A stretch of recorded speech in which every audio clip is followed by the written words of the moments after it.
എനിക്ക് ഇന്നലെ ഇന്നുമായിട്ടുണ്ടായ ക്ലാസ്സിൽ ഉണ്ടായ അനുഭവം, ബ്രദർ ഇന്നലെ വൈകിട്ട് എബ്രാഹത്തിൻ്റെ കാര്യം ഒരു നാടകം അവതരിപ്പിക്കുന്ന രീതിയിൽ അവതരിപ്പിക്കുകയുണ്ടായി.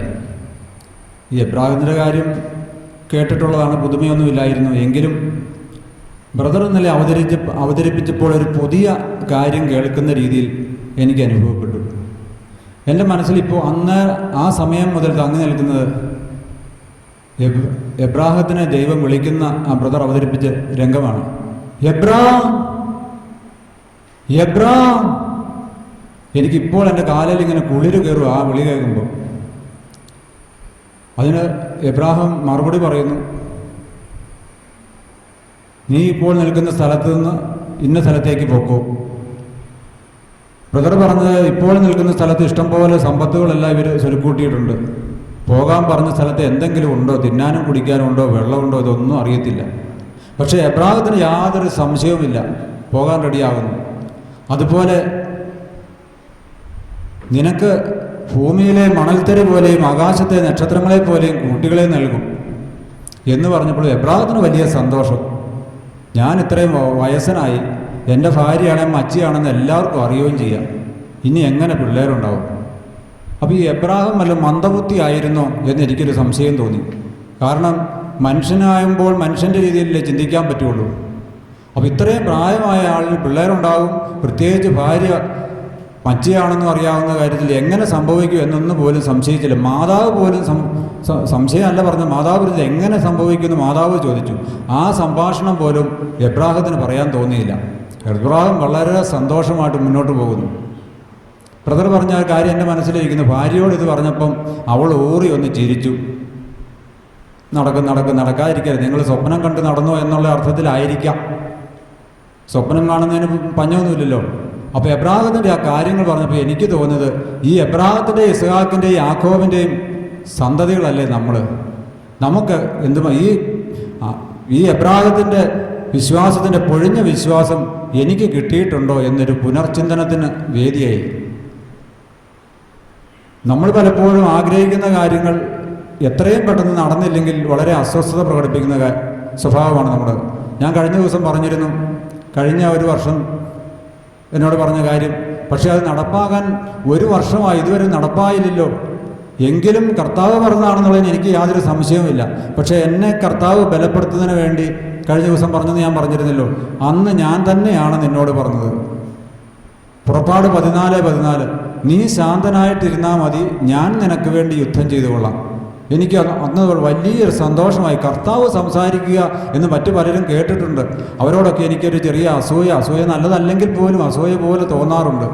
എങ്കിലും കർത്താവ് എന്നെ എന്തുമാത്രം സ്നേഹിക്കുന്നു, ആ സ്നേഹത്തിൻ്റെ ആഴവും പരപ്പും എന്തുമാത്രമുണ്ട്.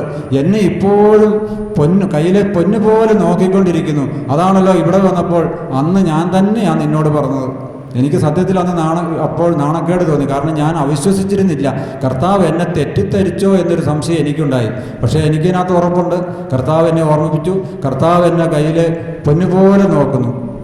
അബ്രാഹത്തിൻ്റെ ആ വിശ്വാസം നമ്മളിൽ എത്ര പേർക്കുണ്ട്? ഈ വിശ്വാസത്തിൻ്റെ പൊഴിഞ്ഞതുപോലും നമ്മളിലില്ലല്ലോ. അത് വളരെ മോശമായി പോയല്ലോ എന്നുള്ളൊരു ചിന്താഗതി എനിക്കുണ്ടായത്.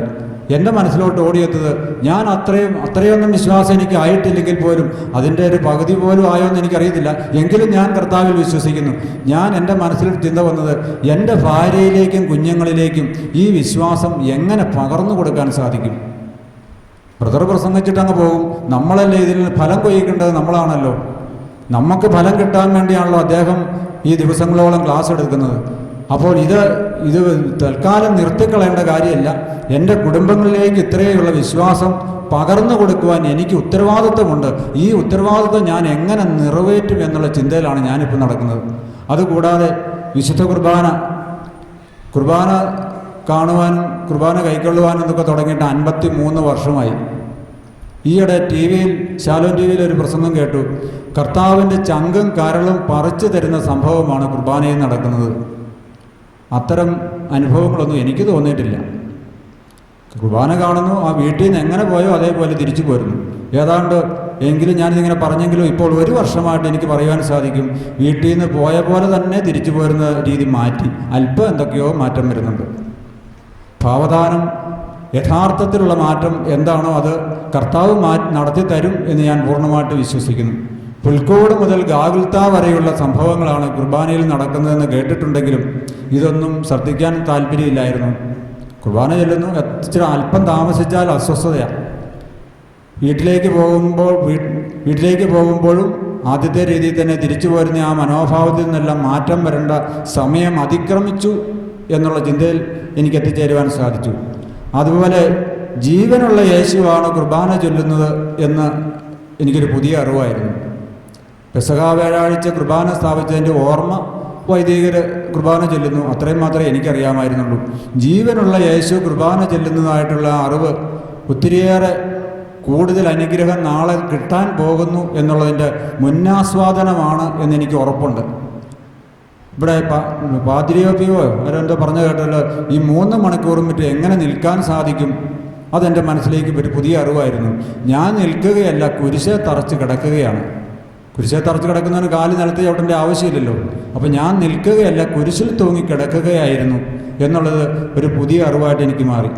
അതുപോലെ ഗർഭസ്ഥ ശിശു അമ്മയിൽ നിന്ന് രക്തം ഊറ്റിക്കുടിച്ച് ജീവിക്കുന്നു എന്ന് പറഞ്ഞതുപോലെ ഈശോയുടെ ശരീരവും ജീവനുള്ള ശരീരവും രക്തവും ഭക്ഷിക്കുന്ന എനിക്ക് എന്തുകൊണ്ട് ഒരു പുതിയ ജീവൻ കിട്ടാൻ താമസിക്കുന്നു? ഇത് നിങ്ങളുടെ ഓരോരുത്തരുടെയും അവസ്ഥയാണെന്ന് എനിക്ക് കൃത്യമായിട്ട് മനസ്സിലാക്കാൻ സാധിക്കും. കുർബാന കൈക്കൊള്ളുന്നു, വീട്ടിൽ പോകുന്നു. യേശുവിൻ്റെ ജീവനുള്ള ശരീരമാണ് ഞാൻ ഭക്ഷിക്കുകയും പാനം ചെയ്യുകയും ചെയ്യുന്നത് എന്നുള്ള ചിന്തയില്ലാതെ ഭക്ഷിക്കുകയും പാനം ചെയ്യുകയും ചെയ്യുന്നത് കാരണം വന്ന പോലെ തന്നെ നമ്മൾ തിരിച്ചു പോകുന്നു. ഈ അവസ്ഥയ്ക്ക് ഒത്തിരി മാറ്റം വരേണ്ടത് അത്യാവശ്യമാണ് എന്നുള്ളത് എനിക്ക് ഈ ഇന്നത്തെ ദിവസം ബോധ്യം വന്നു. ഞാൻ 6ാം ക്ലാസ്സിൽ വേദപാഠം പഠിപ്പിക്കുമ്പോൾ പിള്ളേരോട് പറയാറുണ്ട്, കുർബാനയിൽ ജീവനുള്ള യേശുവിൻ്റെ രക്തം തന്നെയാണ്, അതുകൊണ്ട് ഭക്തിപൂർവ്വം കുർബാനയിൽ പങ്കെടുക്കണമെന്ന് പറഞ്ഞു കൊടുക്കാറുണ്ടായിരുന്നെങ്കിലും ഇന്ന് എനിക്ക് സത്യത്തിൽ നാണം തോന്നി പിള്ളേരോട് പറഞ്ഞത്. തെറ്റല്ല, ശരിയാണെങ്കിൽ പോലും ഈ അനുഭവം പലപ്പോഴും എനിക്കില്ലാതെ പോയത് നാണക്കേടാണല്ലോ എന്നുള്ളൊരു ചിന്ത എനിക്കുണ്ടായി. ഈ ഗർഭസ്ഥ ശിശു അമ്മയിൽ നിന്ന് അനുഭവിക്കുന്ന അതേ സംരക്ഷണമാണ് കുർബാനയുടെ സമയത്ത് നമുക്ക് കർത്താവായ യേശുക്രിസ്തു നമുക്ക് തരുന്നത് എന്നുള്ളൊരു നല്ല ചിന്തയിൽ കൂടി ഇതിനിടയ്ക്ക് കിട്ടുകയുണ്ടായി. യേശുവെ സ്തോത്രം, യേശുവെ നന്ദി.